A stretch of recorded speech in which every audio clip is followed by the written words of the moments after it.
টালিউডের জনপ্রিয় অভিনেত্রী মধুমিতা সরকার আবারও জীবনের নতুন অধ্যায় পা রাখতে চলেছেন।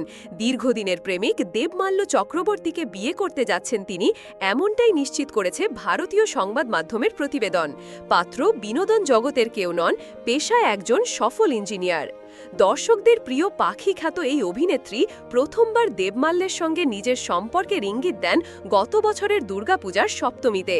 ইনস্টাগ্রামে একটি ছবির সঙ্গে ক্যাপশনে লিখেছিলেন নতুন শুরু।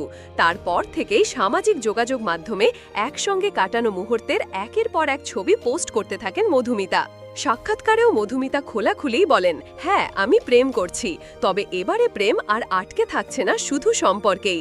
আসছে ডিসেম্বরেই তারা বিবাহ বন্ধনে আবদ্ধ হতে চলেছেন বলে জানাচ্ছে ঘনিষ্ঠ সূত্র। 5 ডিসেম্বর বিয়ের আনুষ্ঠানিকতা আর 7 ডিসেম্বর হবে জমকালো বৌভাত। যদিও এখনও পর্যন্ত মধুমিতা বা দেবমাল্য কেউই আনুষ্ঠানিক কোনো ঘোষণা দেননি। উল্লেখ্য, এর আগে অভিনেতা সৌরভ চক্রবর্তীর সঙ্গে সম্পর্ক ছিল মধুমিতা।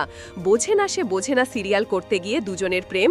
এরপর 2015 সালে মাত্র 21 বছর বয়সে আইনি বিয়ে, কিন্তু সে সম্পর্ক টেকেনি। 2019 সালে তাদের বিচ্ছেদ হয়।